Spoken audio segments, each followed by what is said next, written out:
Unit 12 media and cyber ethics ஊடகம் மற்றும் சைபர் நெறிமுறைகள். அறிமுகம். ஊடகம் என்ற சொல் எப்போதும் ஒரு பரந்த சூழல் மற்றும் கருத்தியல் நிலப்பரப்பில் கருதப்படுகிறது.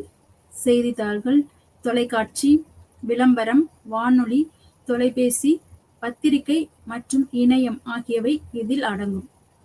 ஊடகம் உருவாக்க மற்றும் நிலைநிறுத்த ஒரு முக்கிய ஆதாரமாக உள்ளது. இது மக்களுக்கு தகவல் மற்றும் அறிவை பரப்ப, கல்வியை தெரிவிக்க ஒரு முக்கிய கருவியாக கருதப்படுகிறது.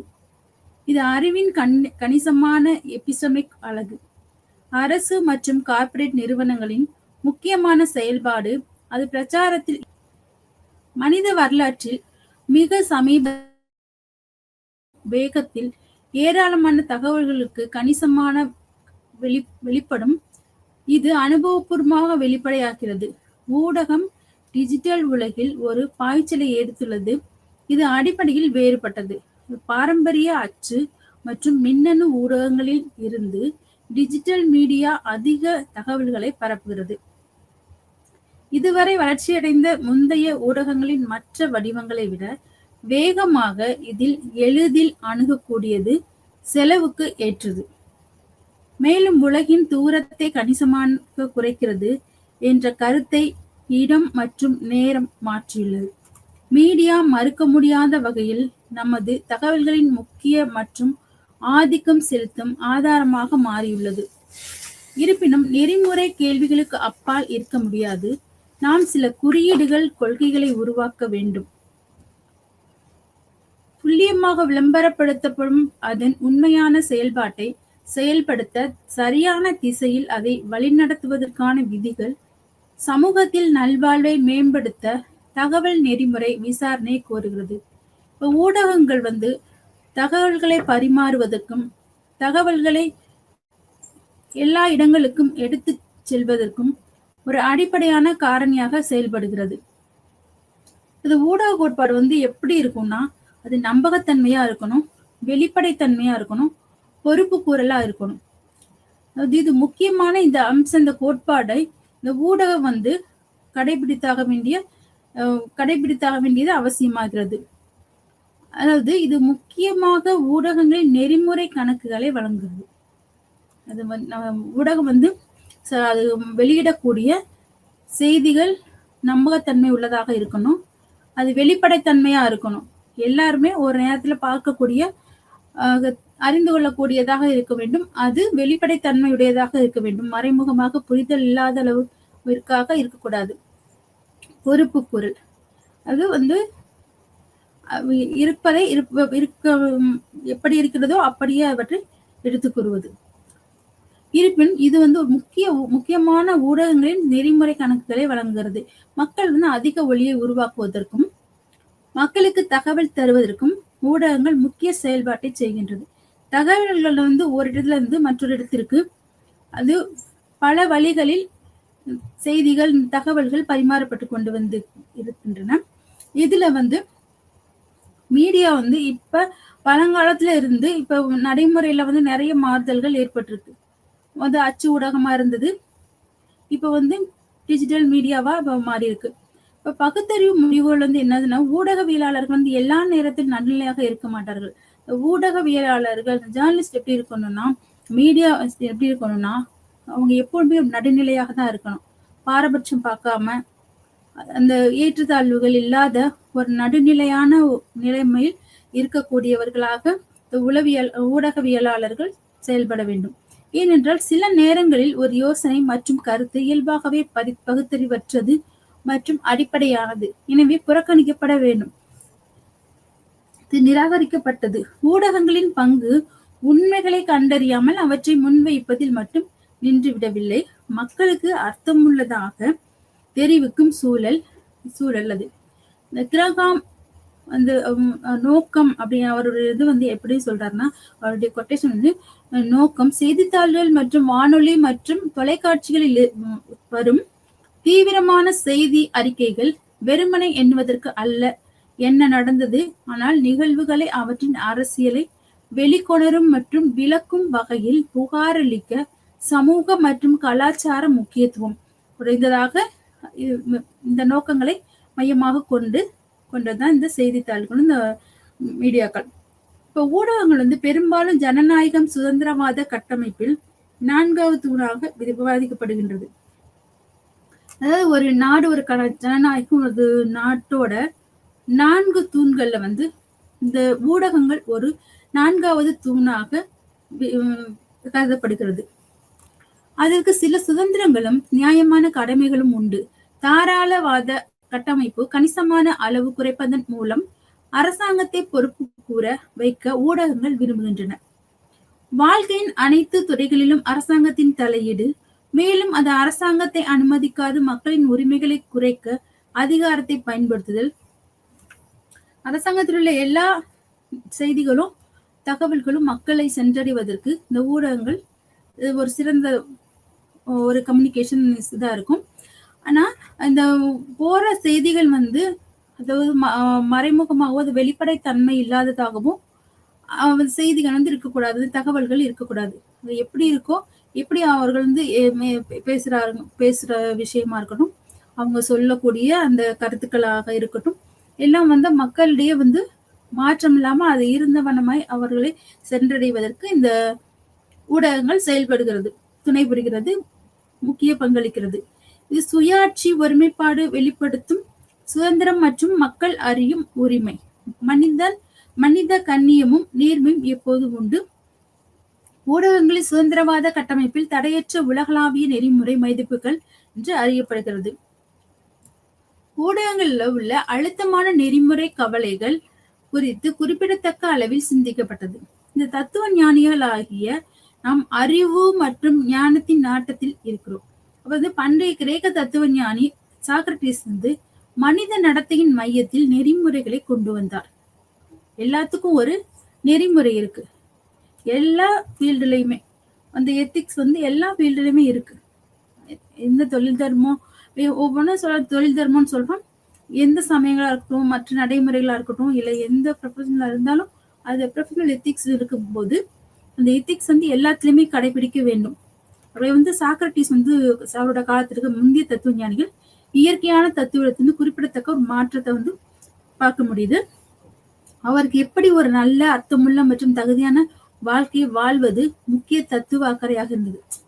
இதுதான் எப்படி வந்து வாழ்க்கை தகுதியான வாழ்க்கை, அதாவது ஒரு அறம் சார்ந்த ஒரு மாரல் எத்திக்ஸோட அவங்க எப்படி இருந்தாங்க, எப்படி வாழணும் அப்படின்றத வந்து அவர்கள் இந்த எத்திக்ஸ்க்கு வந்து அவங்க முக்கியத்துவம் கொடுத்திருக்காங்க.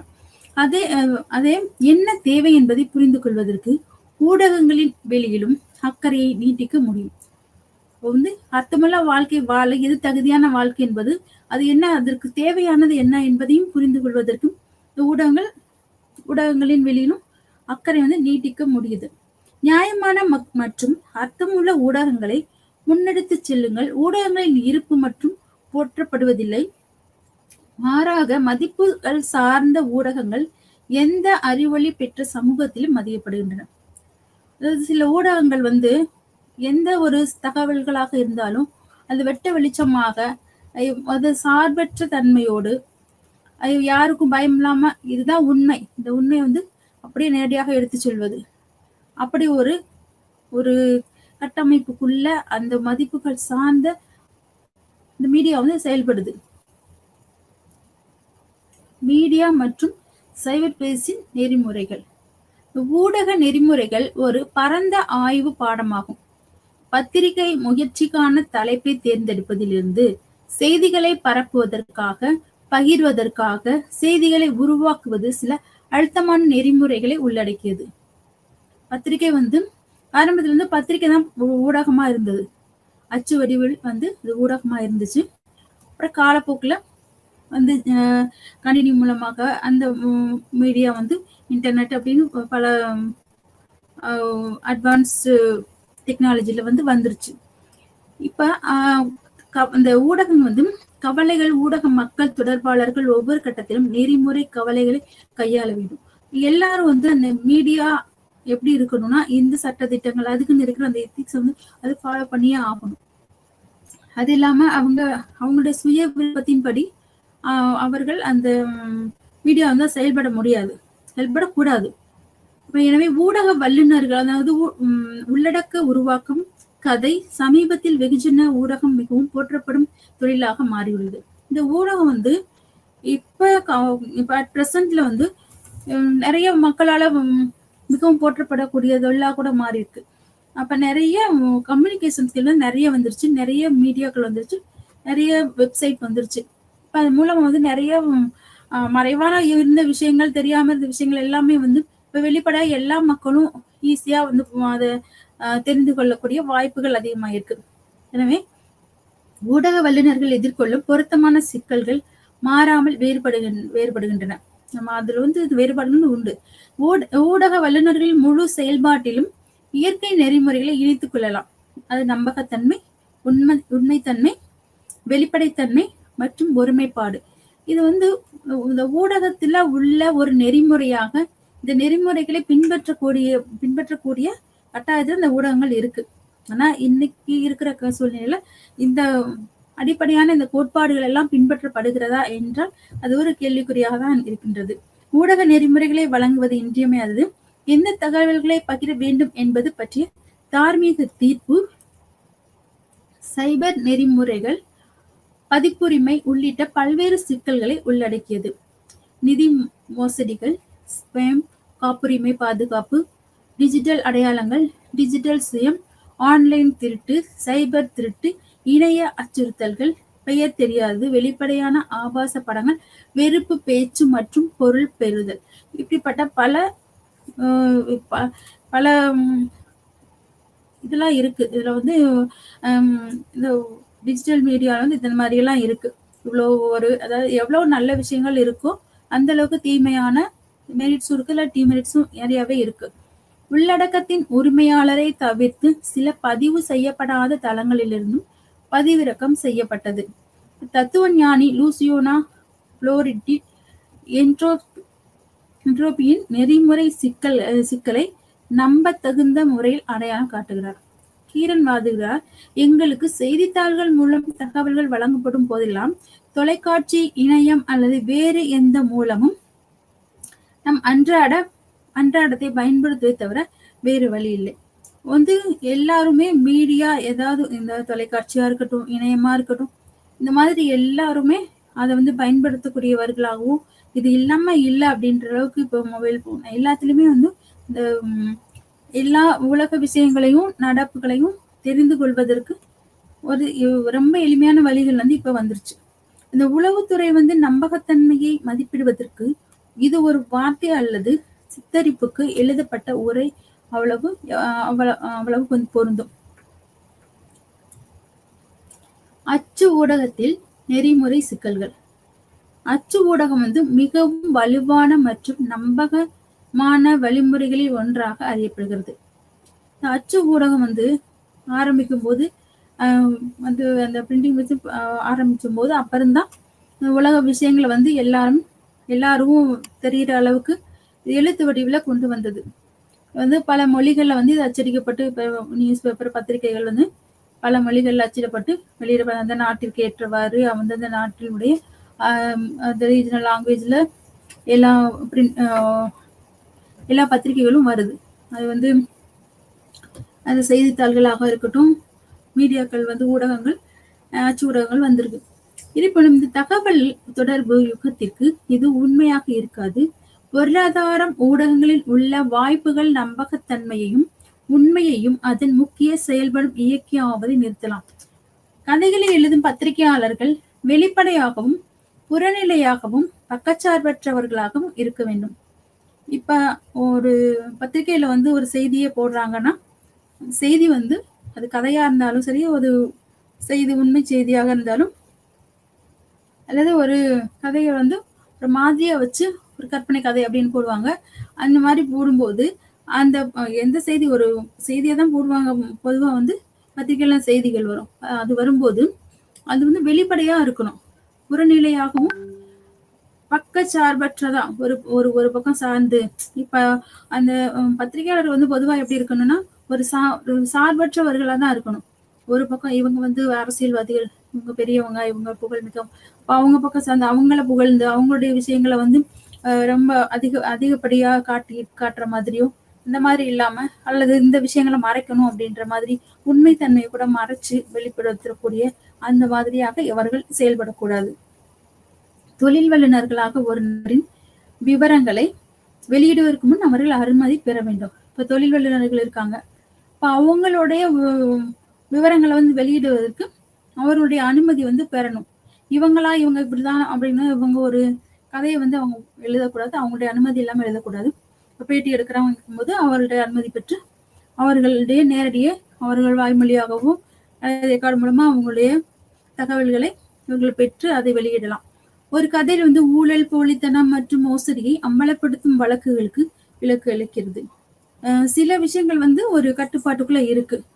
அப்ப அது வந்து அந்த மாதிரி வழக்குகள் வந்து இருக்கும். அது உண்மை தன்மை தெரியாம உங்களுடைய ஒரு சிந்தனையில இது இப்படி இருக்குமா அப்படின்ற ஒரு அசம்சன்ல எதுவும் போற்றக்கூடாது, செய்திகள் வந்து வெளியிட்டக்கூடாது. அச்சு ஊடகங்களில் உள்ள பெரும்பாலான பத்திரிகையாளர்கள் புதிய மற்றும் அசல் கதைகள் செய்திகளை உருவாக்க நம்பியிருக்கிறார்கள். அது செய்திகள் வந்து சேகரிக்கிறதுல வந்து நிறைய சிக்கல்கள் உண்டு. உண்மையான தகவல்களை பெறுவதற்கும் நிறைய சிக்கல்கள் இருக்கு. அதெல்லாம் கடந்துதான் இவங்க அந்த செய்திகளை வந்து சேகரித்து அவர்கள் வெளியிட வேண்டிய சூழல் இருக்கிறது. ஜாதி போன்ற சமூக கொடுமைகளை ஒழிக்க பத்திரிகையாளர்கள் நியாயமான கேள்விகளை கேட்க வேண்டும். அதாவது இவங்க ஒரு பேட்டி எடுக்கிறாங்க, நேரடியா வந்து அவங்கள்ட்ட ஒரு தகவல்களை வாங்குறாங்க, அல்லது யாரிடமும் பக்கத்துல ஒரு சாட்சியா யாருக்கிட்டே கேட்கறாங்க, கேள்விகள் கேட்கிற போது இப்ப ஜாதி போன்ற சமூக கொடுமைகளை ஒழிக்க பத்திரிகையாளர்கள் வந்து நியாயமான கேள்விகளாக கேட்க வேண்டும். அது அவர்களுடைய மனதை புண்படுத்துவதாகவும் அவர்களோட பேச்சோ செயலோ அவருடைய எழுத்துக்களோ மற்றவர்களின் மனதை புண்படுத்தாத வகையில் அந்த தகவல்கள் இருக்க வேண்டும். அப்ப கேள்வி கேட்கும்போது அது அவங்க மனதை புண்படுத்தாத அளவுலதான் அந்த கேள்விகள் வந்து அமைய வேண்டும். அமைப்பு, மதம், பாலினம் மற்றும் பாலின அடிப்படையிலான பாகுபாடு ஒவ்வொரு மட்டத்திலும் ஊடக நிறுவனம் உள்ளேயும் கூட அவர்கள் வேண்டுமென்றே உண்மையை திரித்து தவறாக புகாரளிக்க கூடாது. எப்படி அவங்க வந்து செய்திகள் வந்து இவங்க கலெக்ட் பண்றாங்களோ அந்த செய்திகளை வந்து அப்படியே தான் அவங்க வெளியிடணும். இவங்களுடைய இஷ்டப்படி அதை மாற்றி அமைக்கவோ, அதை வந்து திரித்து கூறுவதோ அல்லது கூட்டி குறைத்து அந்த செய்திகளை வெளியிடுவதோ கூடாது. அந்த சூழ்நிலைகள் நடந்து கொண்டிருக்கின்றது, ஆனாலும் அது தவறான காரியம். அந்த எத்திக்ஸ் படி அது வந்து அது தவறு. சமூகத்தில் குழப்பம் மற்றும் கடுமையான வகுப்புவாத பதற்றம், உதாரணமாக ஒரு போலி செய்தி மூலம் உண்மைகள் மற்றும் புள்ளி விவரங்களை சிதைப்பது, மற்ற மதத்தை துஷ்பிரயோகம் செய்தல் மற்றும் அவமரியாதை செய்தல். அதாவது போலியா ஒரு செய்தியை வந்து போலியா ஒரு செய்தியை உருவாக்கி இந்த உண்மையான விவரங்களையும் இந்த புள்ளி விவரங்களை சிதைப்பது, இதை மறைக்கிறதுக்காக இன்னொரு புதிய விஷயத்த வந்து பொதுவா மக்களுடைய இயல்பு என்ன, ஒரு செய்தியை பரபரப்பா பார்த்துக்கிட்டே இருப்பாங்க. திடீர்னு அந்த செய்தி அவங்களுக்கு போர் அடிச்சிடும். அப்ப வந்து புதுசா என்ன செய்தி வருதுன்னு, அப்ப அந்த விஷயத்துல இருந்து அவங்கள திசை திருப்பணும்னா புதுசா ஒரு விஷயத்த வந்து கொண்டு வந்து அதை போடும் போது அந்த செய்தியா அப்ப அது இவங்களுக்கு புதிய செய்தியா போயிடும். அந்த பழைய செய்தி எது பண்ண மாட்டோம். அப்ப அதுல இருக்கிற புள்ளி விவரங்களா இருந்தாலும் சரி, அதுல உள்ள உண்மைகளா இருந்தாலும் சரி, அது மறைக்கப்பட்டு சிதைக்கப்பட்டு ஒரு புதிய வேற ஒரு விஷயத்துக்கும் உங்களை திசை திருப்பிடுறது. இப்போ வந்து அதே மதம் மற்ற மதத்தை துஷ்பிரயோகம் செய்து அவமதித்தல், இது மாதிரியான காரியங்களை செய்யக்கூடாது. மனிதனுடைய அடிப்படை உரிமைகள் வந்து மதம் வந்து எந்த மதத்தை அவங்க வந்து பின்பற்றலாம் அப்படின்றது வந்து அவங்க மனிதர்களுடைய அது வந்து அடிப்படை சொல்றோம். இப்ப இந்த மதத்தை ஒரு மதத்தை இழிவா பேசுவதோ, இன்னொரு மதத்தை வந்து உயர்வா பேசுவதோ, அதாவது அவங்களுக்கு பிடித்த மதத்தை உயர்வா பேசுறதோ, அவங்களுக்கு பிடிக்காத மதத்தை இழிவா பேசுறதும் அது துஷ்பிரயோகம் செய்தல் வந்து கூடாது. அதை அவமதித்தல் கூடாது. மற்ற மதம் இவர்கள் ஏற்றுக்கொள்கிறார்கள் இல்லையோ அதை அவமதிப்பது தவறானது என்பது இந்த மீடியாவோட அது எத்திக்ஸ். இது ஒரு கதை செய்தியில் உள்ள உண்மைகள் சமூகத்திற்கு கடுமையான எதிர்மறையான விளைவுகளை ஏற்படுத்தலாம். சில கதைகள் வந்து சமூகத்திற்கு கடுமையான எதிர்மறையான விளைவுகளை கூட ஏற்படுத்தலாம். பெரும்பாலானவை ஒருவேளை பதற்றம் மற்றும் நல்லிணக்கத்தை தூண்டலாம். ஒரே விஷயம்தான், ஆனா அது வந்து ஒரு நல்ல விஷயமாகவும் இருக்கும், எதிர்மறையான விளைவுகளையும் அது ஏற்படுத்தக்கூடியதா இருக்கும். இந்த அச்சு ஊடகத்தில் நெறிமுறையற்ற அறிக்கையாக கருதப்படும். அந்த மாதிரி ஒரு எதிர்மறையான விளைவுகளை ஏற்படுத்தக்கூடியது வந்து அது நெறிமுறையற்ற அறிக்கையா கூட மீடியாவில் வந்து அச்சு ஊடகத்தில் கருதப்படுகிறது. மின்னணு தொலைக்காட்சி ஊடகத்தில் நெறிமுறை சிக்கல்கள். அச்சு ஊடகங்களை தவிர மக்களுக்கு பெறுவதற்கு மின்னணு ஊடகங்களை பெரிதும் நம்பியுள்ளனர். பிராந்திய, மாநில, தேசிய மற்றும் சர்வதேச விவகாரங்கள் பற்றிய தகவல்கள், செய்திகள் வேகமாக மின்னணு ஊடகங்களே செல்கின்றன. இப்ப நமக்கு முன்னாடி செய்தித்தாள பார்ப்பாங்க.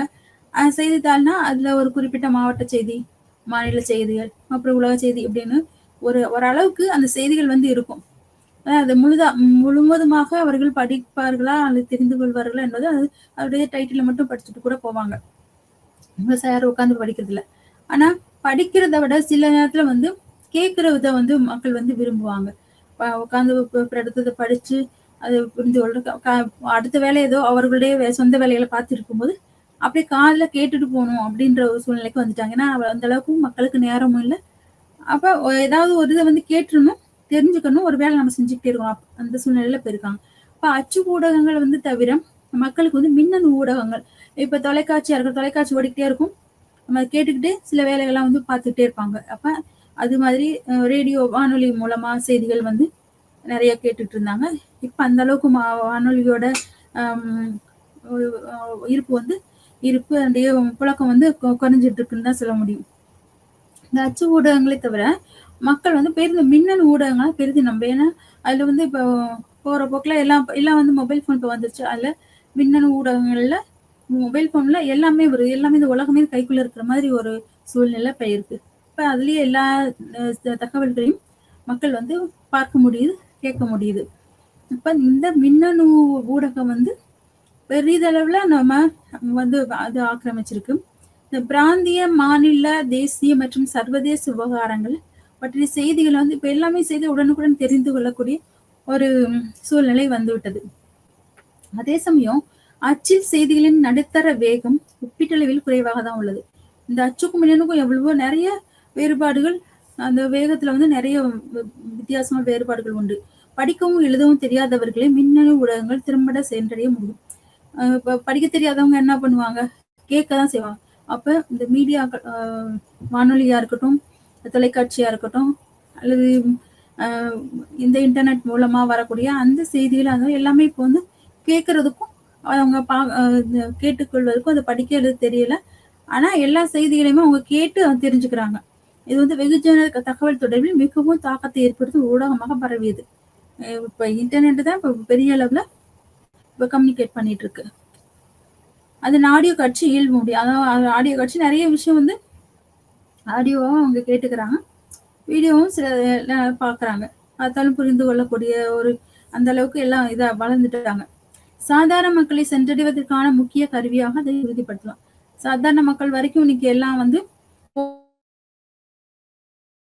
அப்ப அது மூலமா எல்லாருமே எல்லா தகவல்களையுமே, உள்நாடா இருக்கட்டும், வெளிநாடாக இருக்கட்டும், எல்லாம் ஒரு அரசியல் தகவல்களாக இருக்கட்டும், எல்லா ஃபீல்டுலயும் இருக்கிற எல்லா செய்திகளையும் மக்கள் ஈஸியா தெரிஞ்சுக்கிறாங்க. அரசாங்கம், அதிகாரத்துவம் மற்றும் பெரிய வணிக நிறுவனங்களுக்கான இயந்திரங்கள் இன்று மக்கள் இயக்க ஆரம்பித்தனர். அரசியல் நிகழ்ச்சி நிரல் மற்றும் கட்டண செய்திகள்.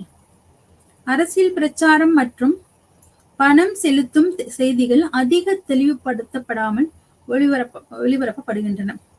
அதாவது அரசியல் பிரச்சாரம் மற்றும் பணம் செலுத்தும் செய்திகள் அதிக தெளிவுபடுத்தப்படாமல் ஒளிபரப்பப்படுகின்றன. பண பலன்கள் மற்றும் பார்வையாளர்களை ஏமாற்ற அரசியல்வாதிகள் தேர்தலில் வெற்றி பெறுவதற்காக இப்படி செய்கிறார்கள். அரசியல் பிரச்சாரம் நிறையவே நடக்குது, நிறைய நிகழ்ச்சிகள் நடந்துட்டு இருக்குது. பணம் செலுத்தும் செய்திகள் தெளிவுபடுத்தா ஒளிபரப்பாகுது. ஆனா எல்லா இப்ப ஊடகங்கள் எல்லா செய்திகளும் வெளியிட்டாலும் எல்லாமே பணத்தினுடைய அடிப்படையில் கட்டண செய்தி, அந்த எல்லாமே கட்டணத்தை அடிப்படையா வச்சுதான் செயல்படுறாங்க. அப்ப இந்த பண பலன்களை அவங்க எதிர்பார்த்துதான் இந்த காரியங்கள் எல்லாமே செய்யறாங்க. அப்ப பண பலன்கள் மற்றும் பார்வையாளர்களை ஏமாற்ற அரசியல்வாதிகள் தேர்தலில் வெற்றி பெறுவதற்காக இப்படி செய்கிறார்கள்.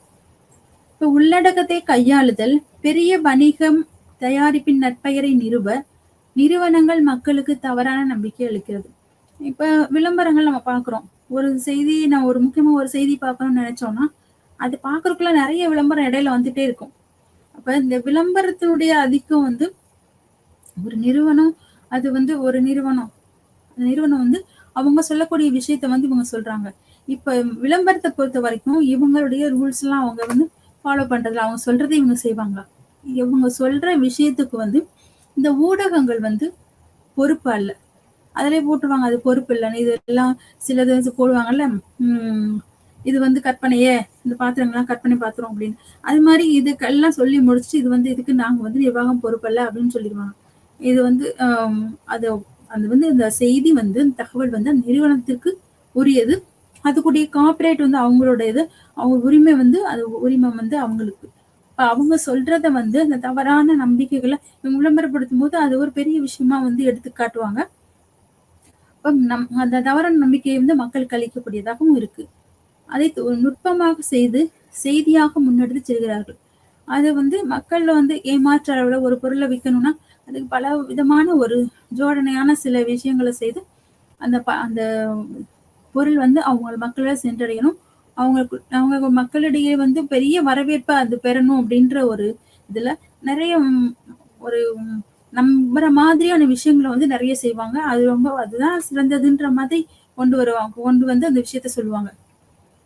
இப்ப செய்திகளை வந்து வழங்குவதன் மூலம் மக்களின் சம்மதத்தை கையாள தேர்தல் சிறந்த நேரம்.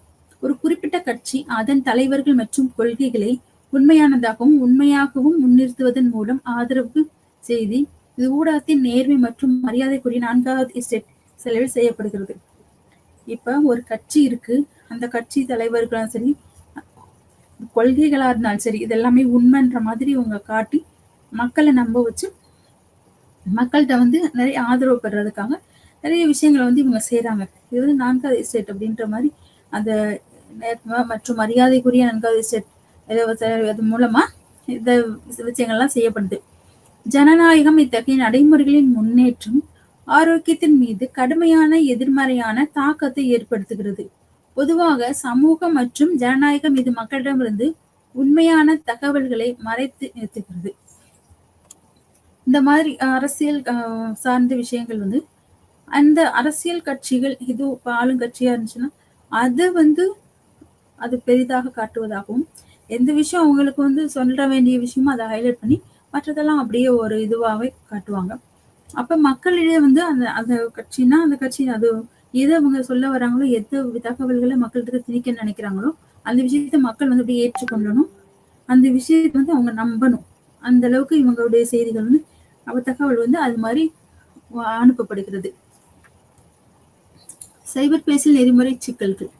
தொழில்நுட்பம் சார்ந்த யுகத்தில் தகவல்களின் அளவு தகவலில் குவிந்து கிடக்கிறது.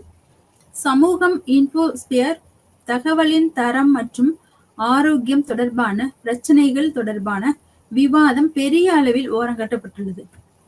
நீண்ட காலத்திற்கு முன்பு சைபர் ஸ்பேஸ் முந்தைய வளர்ந்து வரும் கட்டத்தில் உரையாடல் மற்றும் அர்த்தமுள்ள தகவல் பகிர்வுக்கான இடத்தை வழங்கியது. இது வந்து நீண்ட காலத்துக்கு முன்பு வந்து வளர்ந்து வரும் கட்டத்தில் உரையாடல் மற்றும் அர்த்தமுள்ள தகவல்கள் பகிர்வுக்கான இடத்தை வழங்கியது. வெறும் வளர்ச்சி குறைந்த நெறிமுறை குறியீடுகளை கொண்ட இணையம் வணிக நிறுவனங்களை உருவாக்குவதற்கான வாய்ப்பை உருவாக்குது. இப்ப வர மீடியாக்கள்ல வந்து அதிகமா பார்த்தா எல்லாம் வணிக நிறுவனங்களுடைய எல்லாம் அவங்க விளம்பரமா தான் இருக்கும். அவங்களுடைய நிறுவனத்தின் வளர்ச்சி, நிறுவன பொருளினுடைய மதிப்பு, அதனுடைய தரம், அவர் கிடைக்கக்கூடிய அளவு, அவங்களுடைய அளவு, இப்படி இந்த மாதிரியான அவர்களை வந்து ஒரு பெரிதாக காட்டக்கூடிய அந்த நிலையில்தான் எல்லா மீடியாக்களுமே அது செய்யக்கூடிய நிலையில இருக்கு. ஏன்னா பணம் அங்கதானே வருமானம் எங்க வருதோ அதுக்கேற்ற மாதிரி அவங்களுடைய போடுற தகவல்களும் இருக்கு. ஏன்னா நிறைய விளம்பரங்கள் மூலமா தான் மீடியாவுக்கு வந்து நிறைய பண வரவு வந்து இருக்கு. பணவளம் அதிகமா எங்க இருக்கோ அங்க வந்து அதுக்கேற்ற மாதிரி இவங்க செயல்படுறாங்க. செய்திகள் வந்து போடுறாங்க. இப்ப நியூஸ் பேப்பர்லாம் எடுத்து பார்த்தோம்னா நிறைய செய்திகளோட நிறைய விளம்பரங்கள் தான் அதிகமா இருக்கும். அது போல மீடியாக்கள்ல வர எந்த ஒரு நிகழ்ச்சியாக இருந்தாலும் அந்த நிகழ்ச்சி இடையில நிறைய விளம்பரங்கள் வருது.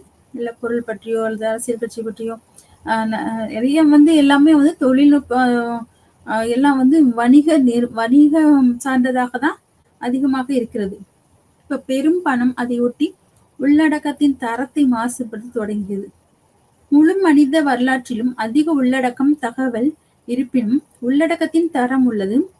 சைபர் பேஸில் கணிசமான சமரசம் இணையம் நம் வாழ்வின் முக்கிய உந்துதலாக மாறிவிட்டது. இது வந்து இணையம் இப்ப ஒரு முக்கிய பங்கு ஆகுது. இணையத்துல எல்லாமே கிடைக்குது, எல்லா தகவல்களும். இப்போ உண்மையா அப்படின்னா உடனே அதுல சர்ச் பண்ணி இது உண்மையா பொய்யா, அப்ப இது எந்த அளவுக்கு உண்மை எல்லாமே தெரிஞ்சுக்கிறதுக்கு உடனே இணையத்துல போய் தேடி அவர்களே தேவைகளை தகவல்களை தெரிந்து கொள்கிறார்கள். பத்திரிகை சுதந்திரம், தணிக்கை மற்றும் சட்டங்கள்.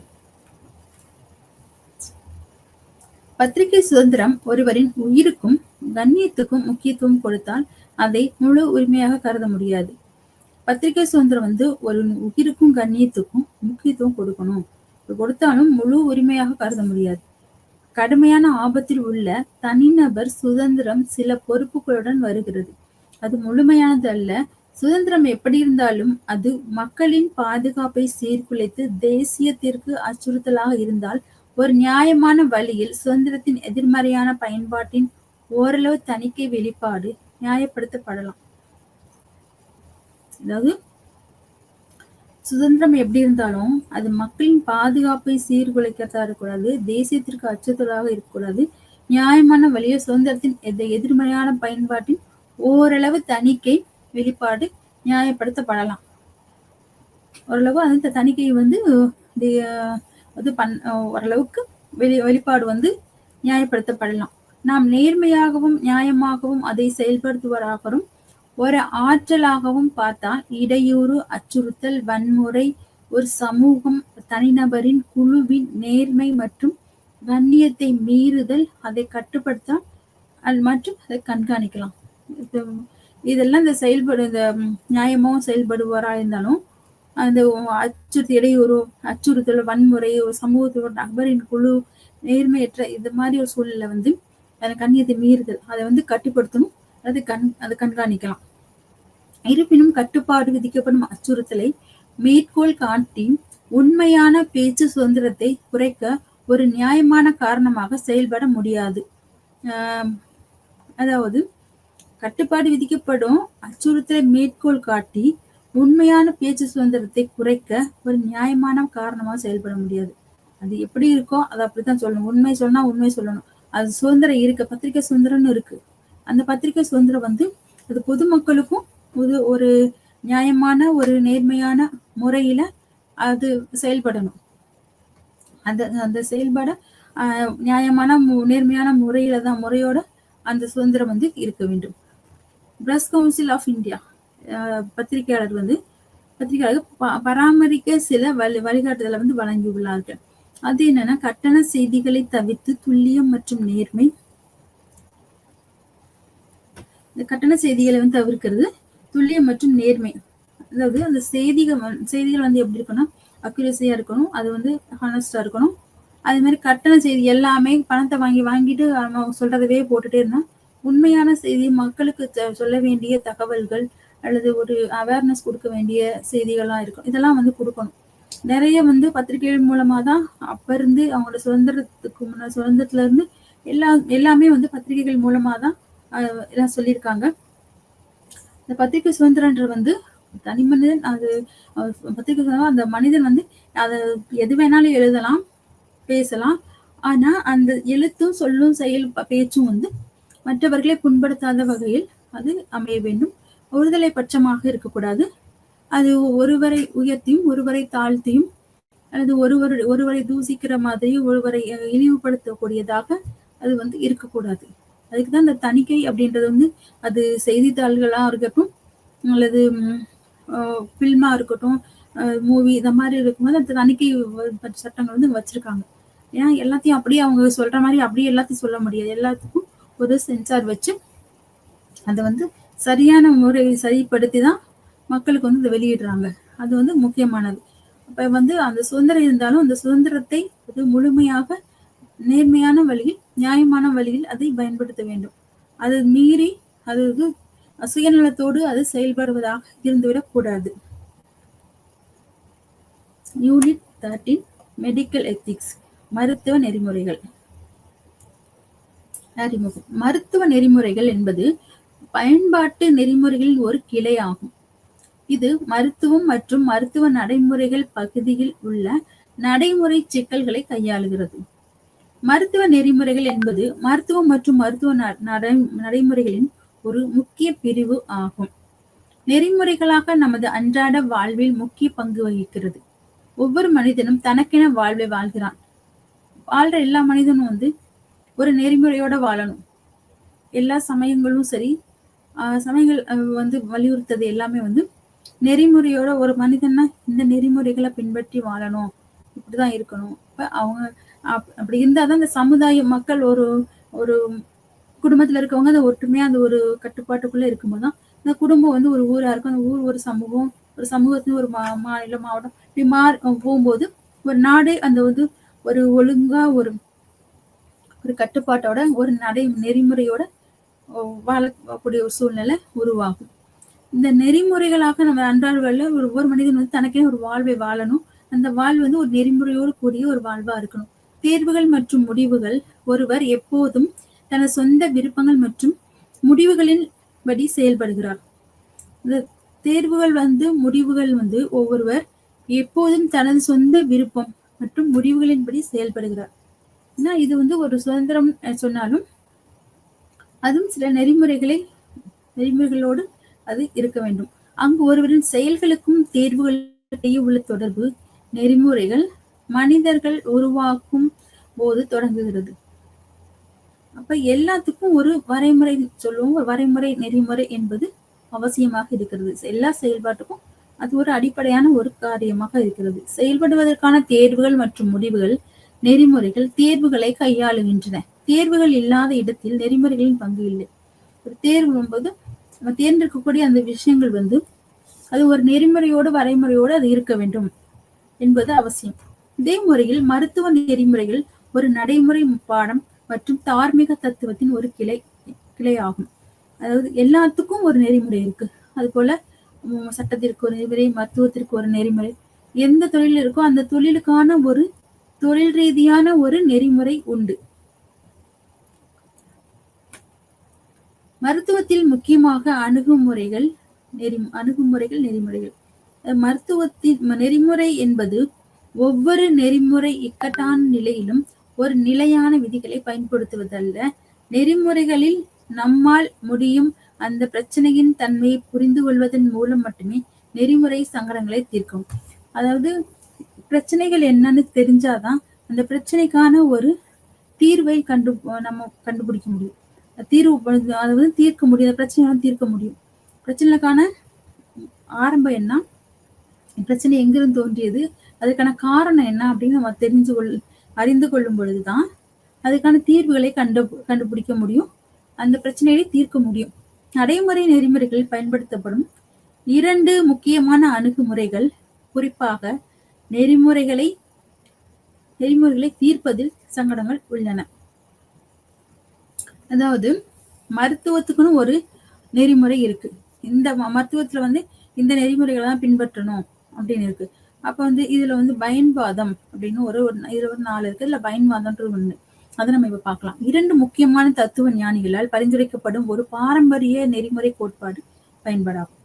அது 18 மற்றும் 19ஆம் நூற்றாண்டு ஜெர்மி பெந்தம் மற்றும் ஜான் ரூவர்ட்ஸ் மில். இந்த அணுகுமுறை அடிப்படையிலானது நடவடிக்கை அல்லது முடிவுகளின் விளைவுகள். இவங்க இந்த அணுகுமுறையை இந்த பயன்வாத அணுகுமுறையை அடிப்படையா சொல்றாங்க. அடிப்படை விளைவுகள், அந்த நடவடிக்கைகள், அடிப்படையான நடவடிக்கை மற்றும் முடிவுகளின் விளைவுகள். இதை இந்த வழக்கில் ஒரு செயலின் நல்ல விளைவுகள் இருக்கலாம். அது ஒரு செயலின் வழிமுறைக்கு நியாயப்படுத்துகிறது. பயன்பாட்டுவாதம் அணுகுமுறையின் அர்த்தம் தார்மீகம் பொய் இல்லை. ஒரு தார்மீக உண்மை, அதாவது ஒரு மாறலா இது பயன்பாட்டு அந்த மருத்துவத்தின் மூலமா செய்யக்கூடிய அணுகுமுறைகள் அது ஒரு பயனுள்ளதா இருக்கணும். இதுல ஒரு அந்த எத்திக்ஸ் அது மீறக்கூடாது. மருத்துவத்துல அந்த எத்திக்ஸ் மீறாம ஒரு செயல்படணும். ஆனா இந்த அணுகுமுறைகள் ஒரு முடிவு முக்கியமானது. இந்த சூழலில் ஒரு செயலை அது உற்பத்தி செய்தால் அது சரியானது. அந்த அணுகுமுறைகள் மருத்துவ துறையில அந்த நேரத்திற்கு அந்த பிரச்சனை என்னவோ அதை அறிந்து கொண்டு அந்த அந்த நேரத்தில் சரியான ஒரு அணுகுமுறையின் மூலம் அந்த செயலை வந்து அவங்க செய்யும்போது சரியான ஒரு தீர்வை வந்து அவர்கள் கொடுக்க முடியும். அதிக எண்ணிக்கையிலான மக்களுக்கு மகிழ்ச்சி அணுகுமுறை பரிந்துரைக்கிறது மற்றும் தீங்கு விளைவிக்கும் செயல்களை எதிர்க்கிறது. அல்லது பெரியவர்கள் மகிழ்ச்சி, அதாவது அதிக எண்ணிக்கையிலான மக்களுக்கு மகிழ்ச்சி அளிக்கக்கூடிய அந்த அணுகுமுறை வந்து இருக்கணும். தீங்கு விளைவிக்கக்கூடிய செயல்களா இருக்கக்கூடாது. மருத்துவ சேவை வந்து ஒரு மகிழ்ச்சிகரமானதாக இருக்கணும். அது தீங்கு விளைவிக்கக்கூடியதாக இருக்கக்கூடாது. இந்த கோட்பாடு 3 கொள்கைகளை அடிப்படையாக கொண்டது. ஒன்று வந்து இன்பம் அல்லது மகிழ்ச்சி மட்டுமே உள்ளார்ந்த மதிப்பை கொண்டுள்ளது. மற்றொன்று வந்து ஒரு செயலின் சரி அல்லது தவறுக்கான அளவுகோல் அதன் முடிவை பொறுத்தது நடவடிக்கை. அதாவது எந்த செயலுக்கும் ஒரு செயலின் வந்து சரி இது தவறு இது ஒரு அளவுகோல் வந்து இதுதான், இதோட முடிவு தான், அதை பொறுத்துதான் அதனுடைய நடவடிக்கைகள் வந்து இருக்கும். ஒரு செயல் வந்து மகிழ்ச்சி தரும் என்றால் அது சரி. மறுபுறம் ஒரு செயல் வந்து தவறு என்றால் மகிழ்ச்சியற்றது அல்லது வலியை ஊக்குவிக்கிறது. ஒண்ணு ரெண்டுமே ஒன்னா இருக்க முடியாது. ஒண்ணு இன்பம் துன்பம் ரெண்டு இருக்கும்போது இன்பம் இருக்கும், துன்பம் இருக்கும். அப்ப இன்பம் தான், மகிழ்ச்சி தான் அதோடைய அடிப்படை கோட்பாடு, முக்கியமான கொள்கை. அதை அடையணும் அப்படின்னும் போது அது தவறு அப்படின்னு சொல்லும் போது அங்க வலியை தான் அது உண்டாக்குறது. மகிழ்ச்சின்னா அங்க ஒரு வலி, ஒரு வேதனை அங்க அது வந்து வலியை வந்து ஊக்குவிக்கிறது. இந்த அணுகுமுறையில் வந்து அனைவரின் மகிழ்ச்சிக்கும் சம மதிப்பு உள்ளது. ஒருவருடையது என்ற அர்த்தம் இல்ல, மகிழ்ச்சி மற்றொன்றை விட அதிக மதிப்பை கொண்டுள்ளது. மகிழ்ச்சி வந்து எப்பவுமே மகிழ்ச்சி வந்து அடுத்தவர்களையும் அது சேர்த்து கொள்ளுகிறதும், அது சந்தோஷம் மகிழ்ச்சியில் இருக்கவங்க வந்து அந்த மகிழ்ச்சி மற்றவரையும் அதை வந்து அவர்களையும் அது சார்ந்துடும். டியோஆண்டாலஜி இந்த அணுகுமுறையை 18ஆம் நூற்றாண்டில் சிறந்த ஜெர்மன் தத்துவ ஞானி இம்மானுவேல் காண்ட் வரையறுத்துள்ளார். இந்த கோட்பாட்டை வந்து எளிமையான சொற்களில் புரிந்து கொள்வது முகவர்களுக்கிடையே ஒரு தார்மீக தொடர்பு உள்ளது. இப்ப இந்த முகவர்களுக்கு இடையே வந்து ஒரு தார்மீக தொடர்பு வந்து இருக்கு. இந்த சொற்களை வந்து எளிமையா புரிந்து கொள்வதற்கு, அது வந்து இந்த வார்த்தைன்னா இவங்களுக்கு இது புரியும், அந்த அவர்கள் எளிதாக புரிந்து கொள்ளும் வகையில் இவர்களுடைய செய்திகள் வந்து இருக்க வேண்டும். கடமைகள் மற்றும் நபரின் நல்லெண்ணம் மற்றும் அது சில கடமைகளை அடிப்படையாக கொண்டது. இந்த அணுகுமுறை ஒரு முடிவை வழிமுறையை நியாயப்படுத்த முடியாது என்று கூறுகிறது. அதே சமயம் ஒரு நல்ல முடிவு ஒரு செயலின் முடிவை நியாயப்படுத்த ஒரே வழி. எந்த ஒரு செயலுமே விவாதிக்கும் போது ஒரு நல்ல முடிவு வருதுன்னா அது வந்து ஏற்றுக்கொள்ளக்கூடியது, அது எல்லாராலும் நியாயப்படுத்தக்கூடிய ஒரு வழியாகவும் இருக்கிறது. அது வந்து நன்மையா இருக்கணும், அது மகிழ்ச்சி தரக்கூடியதா இருக்கணும். அது செயல் முடிவு வந்து நன்மையானதா இருக்குன்னா அது எல்லாராலையும் ஏற்றுக்கொள்ளக்கூடிய அது நியாயப்படுத்தக்கூடியதாகவும் இருக்கு. இந்த அணுகுமுறையில் நெறிமுறை முடிவுகள் விளைவுகள் சுயாதீனமானவை. இந்த அணுகுமுறையில் நெறிமுறை முடிவுகள் வந்து விளைவுகளிலிருந்து சுயாதீனமானவை. காண்ட் வழங்கிய 3 முக்கியமான உச்சநிலைகள் உள்ளன. அவை வந்து யுனிவர்சல் லா ஃபார்முலா, அந்த உச்சரிப்பின்படி மட்டுமே செயல்படுங்கள், நீங்கள் அதே நேரத்தில் விரும்புவீர்கள், அது உலகளாவிய சட்டமாக மாற வேண்டும். யுனிவர்சல் லா ஃபார்முலா அப்படின்றது வந்து அந்த உச்சரிப்பின்படி மட்டுமே செயல்படுங்கள், எதை சொல்றோமோ அதுபடி செயல்படணும், நீங்கள் அதே நேரத்தில் விரும்புவீர்கள், அது உலகளாவிய சட்டமாக மாற வேண்டும். நீங்க என்ன நினைக்கிறீங்களோ அது உலக சட்டமா மாற அளவுக்கு அது ஒரு நெறிமுறையோடு அமைந்திருக்க வேண்டும். அது மனிதநேய ஃபார்முலா. அது வந்து நீங்கள் மனிதநேயத்தை பயன்படுத்தும்படி செயல்படுங்கள். ஒவ்வொரு நபரை போலவே எப்போதும் அதே நேரத்தில் ஒரு முடிவாகவும் ஒருபோதும் ஒரு வழிமுறையாக அல்ல. அதாவது நீங்கள் மனிதநேயத்தை பயன்படுத்துறீங்கன்னா அந்த மனிதநேய பயன்படுத்தும்படி செயல்பட வேண்டும். ஒரு மனிதன் இருக்கானா அவன் மனிதனாக மதிக்க வேண்டும். அதற்கேற்றவாறு அவனை வந்து இழிவுபடுத்தாத வகையில் அவர்களை வந்து மதித்து நடக்க வேண்டும். சுயாட்சி கோட்பாடு. ஒரு பகுத்தறிவு உள்ளவர் எப்போதும் தன்னை கொடுப்பதாக கருத வேண்டும். சட்டங்கள் ஒரு உறுப்பினராகவோ அல்லது இறையாண்மையாகவோ வழங்கப்படுகின்றது. விருப்பத்தின் சுதந்திரத்தால் சாத்தியம். ஒரு பகுத்தறிவு உள்ளவங்க வந்து எப்போதுமே தன்னை கொடுப்பதாக கருத வேண்டும். அதாவது அது ஒரு சுயநல அது அவங்களை கொடுக்கறதுன்னா பகுத்தறிவு உள்ளவங்க தான் எப்பவும் தன்னை கொடுப்பதாக கருத வேண்டும். சட்டங்கள் ஒரு உறுப்பினராகவோ அல்லது இறையாண்மையாகவோ வழங்கப்படுகின்றன. விருப்பத்தின் சுதந்திரத்தால் சாத்தியம். விருப்பத்தின் சுதந்திரத்தால் சாத்தியம். சுய ஆட்சிக்கு உட்பட விருப்பப்படிதான் அந்த விருப்பப்படி செயல்படக்கூடிய அது வந்து சட்டம் இறையாண்மையாகவோ அது வழங்கப்படுகிறது. டியான்டாலஜிக்கல் கோட்பாட்டின்படி ஒரு செயலின் சரி மற்றும் தவறு சார்ந்தது. இந்த மூன்றும் அதிகபட்சம் ஒரு செயல் இந்த மூன்று கோட்பாடுகளை திருப்திப்படுத்தினால் அந்த செயல் தார்மீக ரீதியாக சரியானது. அது மனிதநேயமும் இருக்கணும், சுயஆட்சியும் இருக்கணும், அது யூனிவர்சல் ஃபார்முலாவும் இருக்கணும். எல்லாமே இந்த மூன்று செயல்களும் ஒன்றோடு ஒன்று இணைந்து அது செயல்படும் போது அது வந்து சரியானதாக இருக்கிறது. இந்த டியான்டாலஜிக்கல் கோட்பாட்டின்படி இந்த செயலின் சரி மற்றும் தவறு இந்த மூன்றும் அதிகபட்சம் ஒரு செயல் மூன்று கோட்பாடுகளும் திருப்திப்படுத்த அந்த செயல் வந்து தார்மீக ரீதியாக சரியானது. இந்த மூன்று கொள்கைகளும் திருப்தி அடையவில்லை என்றால் அது தார்மீக ரீதியாக அது தவறானது. இந்த மூன்றையும் கடைபிடிக்கணும். மருத்துவ நெறிமுறைகளை வந்து இந்த மூன்று நடவடிக்கைகளுமே கடைபிடிக்க வேண்டியது. மருத்துவ நெறிமுறை இந்த இரண்டு அணுகுமுறைகளும் பயன்பாடு மற்றும் டியான்டாலஜிக்கல் முக்கியமானவை. மருத்துவ பராமரிப்பு பெரிய நபர்களுக்கு அல்லது முழு சமூக முடிவெடுக்கும் பகுத்தறிவு திறனை அளிக்கிறது. இந்த மருத்துவ பராமரிப்பு வந்து பெரிய நபர்களுக்கும் சரி முழு சமூகமும் முடிவெடுக்கும் ஒரு பகுத்தறிவு திறனை வந்து இது அளிக்கிறது. மனித உரிமைகள் மற்றும் மருத்துவ நெறிமுறைகள்.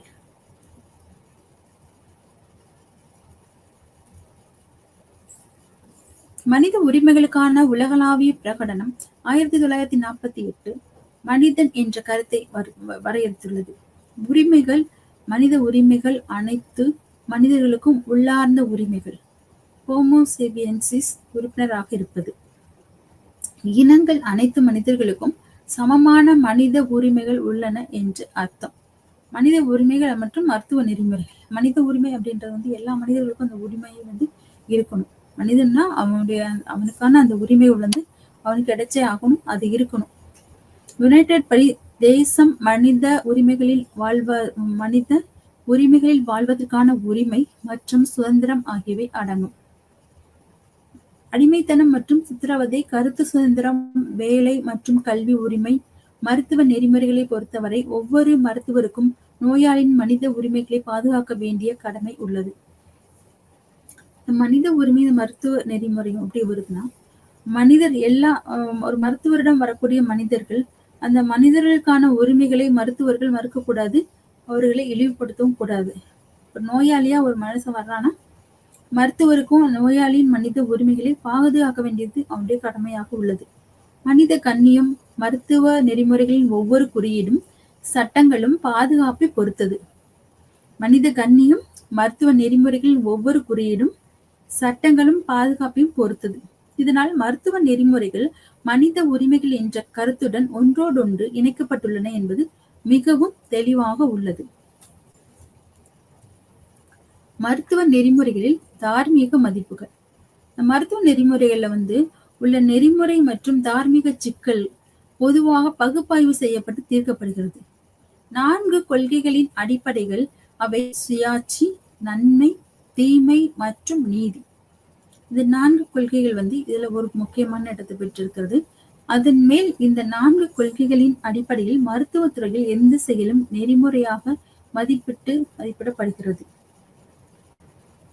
மருத்துவ நெறிமுறைகள் உள்ள நெறிமுறை வந்து மற்றும் தார்மீக சிக்கல்கள் பொதுவாக பகுப்பாய்வு செய்யப்பட்டு தீர்க்கப்படுகிறது. அது இந்த 4 கொள்கைகளின் அடிப்படையில் இருக்கு. அவை சுயாட்சி, நன்மை, தீமை மற்றும் நீதி. இந்த 4 கொள்கைகளும் ஒருவரை பகுத்தறிவு மற்றும் நெறிமுறையாக மாற்றுவதற்கு முக்கிய பங்கு வகிக்கிறது. மருத்துவ ஆராய்ச்சி மற்றும் மருத்துவம் பற்றி அறிந்தவர் இந்த சூழலில் டாம் பியூச்சம் மற்றும் ஜேம்ஸ் சைல்ட்ரஸ் என்ற எந்த ஒரு கொள்கையும் மற்றொன்று இல்லாமல் முக்கியமானதாக இருக்க முடியாது என்று கூறுகிறார். இந்த முதன்மைகள் மருத்துவ நெறிமுறைகள் சமமாக முக்கியமானவை. இங்கே சமமாக முக்கியமானது என்பது தார்மீக மோதலை தீர்ப்பதற்கு இந்த கொள்கைகளில் படிநிலை இல்லை என்பதை குறிக்கிறது மருத்துவத்துறை. இது வந்து மருத்துவத்துறையில வந்து பொதுவா வந்து அது சமமாக முக்கியமானது என்ற ஒரு தார்மீக மோதலை தீர்ப்பதற்கு இந்த கொள்கை ஒரு சமநிலையை கொண்டு வருகிறது. இது மருத்துவ நெறிமுறையின் ஒரு தார்மீக மதிப்பு. கொள்கையில் படி அது சரியானதாக இருக்கணும், அது பின்பற்றக்கூடியதாக இருக்கணும். சுயாட்சி, இல்ல 4ல ஒன்று சுயாட்சி. சுயாட்சி என்ற சொல் 2 சொற்களிலிருந்து பெறப்பட்டது. அதாவது ஆட்டோ சுய பொருள் மற்றும் நோமோஸ் விதி என்று பொருள். இப்ப இந்த வழியில் சுயாட்சி என்பது தன்னாட்சியாக இருத்தல், ஒரு தனி நபருக்கு சுதந்திரம் என்று பொருள். சுயாட்சி என்பது ஒரு தனிநபருடைய சுதந்திரத்தின்படி அவன் வாழ்வது, தனிப்பட்ட வாழ்க்கையை முடிவு செய்ய அல்லது தேர்வு செய்ய மருத்துவத்தில் தன்னாட்சி என்பது மிக முக்கியமான மதிப்பு. ஒரு நோயாளி தன்னை பற்றி தானே முடிவெடுக்க சுதந்திரமாக இருக்கிறார். அதாவது ஒரு நோயாளி வரான், அந்த நோயாளிக்கு தன்னை பற்றி தானே ஒரு முடிவெடுக்கக்கூடிய சுதந்திரம் கிடைக்குது. சுயாட்சி என்பது அவனுடைய சுதந்திரத்தை அவனுடைய யாருடைய இடர்பாடும் இல்லாம, தலையீடும் இல்லாம அவனே அவனுடைய இஷ்டப்பட்டு அவன் முடிவு எடுக்கக்கூடிய ஒரு தகுதி இருக்கு, அனுமதி இருக்கு. அப்ப அவன் எடுக்கிறான்னா அவன் சுதந்திரமா அவன் இருக்கான் அப்படின்றது அதுல அர்த்தம். நன்மை. மருத்துவ நெறிமுறைகள் 2வது கொள்கை மற்றவர்கள் நலன் அல்லது மற்றவர்கள் நல்வாழ்வில் கவனம் செலுத்துது. மருத்துவத்துறையில வர்றாங்க, மருத்துவத்துறையை பொறுத்த வரைக்கும் வருகிற நோயாளிகளை அவருடைய நன்மைகளை மனதில் கொண்டு அவர்களுக்கு மருத்துவம் செய்வது சிறந்தது. மருத்துவ நெறிமுறைகளில் இந்த கொள்கையின் நோக்கம் மற்றொரு சிறந்த நலன்களை வழங்குவதாகும். இப்போ மருந்து மாத்திரைகள் எல்லாமே இருக்கும். அந்த நோயாளிக்கு என்ன பிரச்சனை கண்டுபிடிச்சு அந்த நோய்க்கான தீர்வை அந்த மருந்தை மாத்திரைகளை கொடுத்து அவனை நோயாளியை சரிப்படுத்துவது, அது ஒரு நன்மை செய்வதாக மட்டுமே இருக்க வேண்டும்.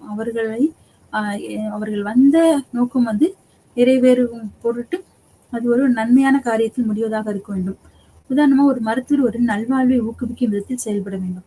எந்த ஒரு நோயாளியும் நம்ம துச்சமாக எண்ணாமல் அவர்களுடைய நிலைமையை அறிந்து அவர்களுக்கு ஒரு நல்வாழ்வை ஊக்குவிக்க, அது மன ரீதியாகவும் சரி உடல் ரீதியாகவும் அவர்களுக்கு நல்வாழ்வை ஊக்குவிக்கும் விதத்தில் நம்ம செயல்பட வேண்டும். நன்மை, நேர்மை, நன்மை மற்றும் பயன்பாடு. நேர்மறை நன்மை என்பது நன்மைகளை மேம்படுத்துவதாகும். நன்மை செய்யணும், நேர்மறையான பேச்சுக்களை ஒரு அறிவுரைகளை சொல்வது, பயன்பாடு உள்ள காரியங்களை சொல்றது. நேர்மறை நன்மை என்பது நன்மைகளை மேம்படுத்துவதாக அமைந்துள்ளது. இந்த மாதிரியாக ஒரு நோயாளி மருத்துவர் நடத்த வேண்டும். தீங்கற்ற தன்மை. எளிமையான சொற்களில் இந்த மதிப்பின் பொருள் ஒரு செயலை செய்ய வேண்டும் என்பதை புரிந்து கொள்ள முடியும். இந்த முறையில் மற்றவர்களின் நல்வாழ்வை மேம்படுத்த முடியாவிட்டால் அந்த செயல் தீங்கு செய்யக்கூடாது. அதாவது தீங்கற்ற தன்மை, அதாவது எந்த ஒரு வகையில் ஏதோ சொற்கள் மூலமாகவோ அல்லது செயல் மூலமாகவோ ஒரு தீமையை ஏற்படுத்தக்கூடியதாக இல்லாமல் ஒரு நன்மை செய்யக்கூடியதாக இருக்க வேண்டும். தீங்கற்ற தன்மை அதில் காணப்பட வேண்டும். எளிமையான சொற்களில் சொல்லி இந்த மதிப்பின் பொருள் ஒரு செயலை செய்ய வேண்டும், அது தீங்கற்ற தன்மையை உடையதாக இருக்க வேண்டும். உதாரணமா ஒரு மருத்துவர் தனது நோயாளிக்கு தீங்கு செய்யக்கூடாது என்ற நோக்கத்துடன் சிகிச்சை அளிக்க வேண்டும். எப்படினாலும் இவரை ஒரு முடியாம வராங்கன்னா எப்படினாலும் இவரை நம்ம காப்பாத்திரணும், அதுக்கான எல்லா முயற்சிகளும் ஒரு மருத்துவர் எடுக்க வேண்டும். அந்த மருத்துவர் அவருடைய கடமையாக இருக்கிறது. அந்த கடமையை அவர் சரியாக செயல்படுத்த வேண்டியது அவசியமாக இருக்கிறது. நோயாளியின் சிகிச்சையின் போது ஏற்படும் அபாயங்கள் மற்றும் நன்மைகளை மருத்துவர் புரிந்து கொள்ள வேண்டும். நோயாளிக்கு உள்ள பிரச்சனைகளை மருத்துவர் அறிந்து கொள்ள வேண்டும். அதனால் அவருக்கு சிகிச்சையின் போது ஏற்படக்கூடிய அபாயத்தையும் அவரை புரிந்து கொள்ள வேண்டும், நன்மைகளையும் மருத்துவர் புரிந்து கொண்டிருக்க வேண்டும். அப்பதான் அபாயம் ஏற்பட்டா அது என்ன, அதன் மாற்று வழி என்ன, அதை எப்படி அபாயத்திலிருந்து அவரை காப்பாற்றுவது என்பதை அவர் புரிந்து கொண்டு செயல்பட வேண்டும். அவருடைய நன்மைகளை இவர் மனதில் கொண்டு எப்படியா நோயிலிருந்து அவரை குணப்படுத்தி விட வேண்டும் என்ற ஒரு நோக்கத்தோடு நன்மையை மனதில் கொண்டே அவர் செயல்பட வேண்டும். அதாவது நன்மைகள் அபாயங்களை விட அதிகமாக இருக்க வேண்டும். நன்மைகள் அபாயங்களை விட அதிகமா இருக்கும். அந்த நோயாளிக்கு சிகிச்சை நம்ம கொடுக்கும் போது அந்த சிகிச்சை நன்மைகள் அதிகமா இருக்கணும், அபாயங்கள் வந்து குறைவா இருக்கணும். அந்த அபாயங்களிலிருந்து அவர்களை காப்பாற்றி நன்மை அவர்களை கொண்டு செல்ல வேண்டும். நீதி, மருத்துவம், அரசியல், சமூகம் போன்ற பல்வேறு துறைகளில் இந்த கொள்கை மிகவும் இன்றியமையாதது. இந்த கொள்கையின் முக்கிய அக்கறை பற்றாக்குறை சுகாதார வளங்களின் விநியோகம் ஆகும். மருத்துவம், நீதி வந்து மருத்துவம், அரசியல், சமூகம் போன்ற பல்வேறு துறைகளில் இந்த கொள்கை மிகவும் இன்றியமையாதது. இந்த கொள்கையின் முக்கிய அக்கறை பற்றாக்குறை, அதுதான் இதனுடைய முக்கியமான நோக்கம். சமூகத்தில வந்து மருத்துவமா இருக்கட்டும், அரசியலா இருக்கட்டும், சமூகத்தின் பல்வேறு துறைகளிலுமே இந்த நீதி என்பது இன்றியமையாத ஒரு கொள்கையாக செயல்பட்டு வர வேண்டும். கொள்கையின் முக்கிய அக்கறை வந்து மருத்துவ நெறிமுறைகளில் மருத்துவம் தொடர்பான வசதிகள் வந்து சமூகத்தில் செய்யப்பட்டிருக்க வேண்டும். மருத்துவத்தில் 3 நடைமுறை வழக்குகள், நெறிமுறைகள். இந்த பிரிவில் மருத்துவ நெறிமுறைகளின் 3 வழக்குகள் வந்து மருத்துவ சூழலில் எரியும் பிரச்சனைகள், அது தார்மீக மதிப்புகள் மற்றும் நெறிமுறை கோட்பாடுகளின் பயன்பாட்டை புரிந்து கொள்வதற்கு விரிவாக கூறப்படும். நெறிமுறை சட்டங்கள் அல்லது மோதல்களை தீர்க்க வல்லுநர்கள் சில முக்கியமான தொகுப்புகள் குறிப்பிடுகின்றன. அது மனித உரிமைகளுக்கான மரியாதை, ஒரு மருத்துவ நெறிமுறைகளில் கவனம் செலுத்த வேண்டிய மதிப்புகள், சுயாட்சி, நன்மை, நீதி, தீமை, நீதி, ஒப்புதல், தனியுரிமை மற்றும் இரகசியத்தன்மை, மரியாதை போன்ற மருத்துவ நெறிமுறைகளில் கவனம் செலுத்த வேண்டிய மதிப்புகள். இதுல எல்லாமே வரக்கூடியதெல்லாம் கவனம் செலுத்தணும். சுயாட்சியில கவனம் செலுத்தணும், நன்மையில தீமையற்ற ஒரு நிலை வரணும், நீதி வந்து சரியாக செயல்படுத்தான்னு பார்க்கணும், ஒப்புதல் பார்க்கணும், தனி உரிமை மற்றும் இரகசியத்தன்மை காக்கப்பட வேண்டிய ரகசியத்தன்மை காக்கப்பட வேண்டும், தனி உரிமை வந்து அவங்களுக்கு கிடைக்கணும். இதெல்லாம் வந்து பார்க்கக்கூடிய, அது வந்து அவர்கள் இதனுடைய மதிப்புகள் எல்லாம் அறிந்து கொள்ள வேண்டியது. மதிப்புகளில் கவனம் செலுத்த வேண்டிய ஒரு நெறிமுறை வந்து முக்கியமானது. இதுல வந்து கருணை கொலை என்ற சொல் வந்து கிரேக்க கருணை கொலை வந்து பெறப்பட்டது. அதாவது நல்ல அல்லது எளிதான மரணம். கருணை கொலை வந்து குணப்படுத்த முடியாத அல்லது மிகவும் கடுமையான நோயால் பாதிக்கப்பட்ட ஒரு நபரின் வாழ்க்கையை நிறுத்துவதற்கான ஒரு செயலாகும். கருணை கொலைனா ஒரு மனிதனுக்கா அவனுக்கு ரொம்பவே முடியல, அவனால எதுவுமே பண்ண முடியாது, அந்த நோயே அவனை வந்து ரொம்ப ஒரு கஷ்டத்துக்குள்ள கொண்டு போகுது அப்படின்னா, அந்த கஷ்டத்துல இருந்து அவனை அதை விடுவிக்கிறதுக்காக அவங்க அந்த நோயாளியை வந்து கொல்றாங்க. அது வந்து அந்த கொலை வந்து கருணை கொலைன்னு சொல்றாங்க. இது வந்து அந்த நோயாளியே தன் உயிரை வந்து வேண்டுமென்றே தானாக முன் வந்து எடுக்கும் ஒரு செயலாகும்.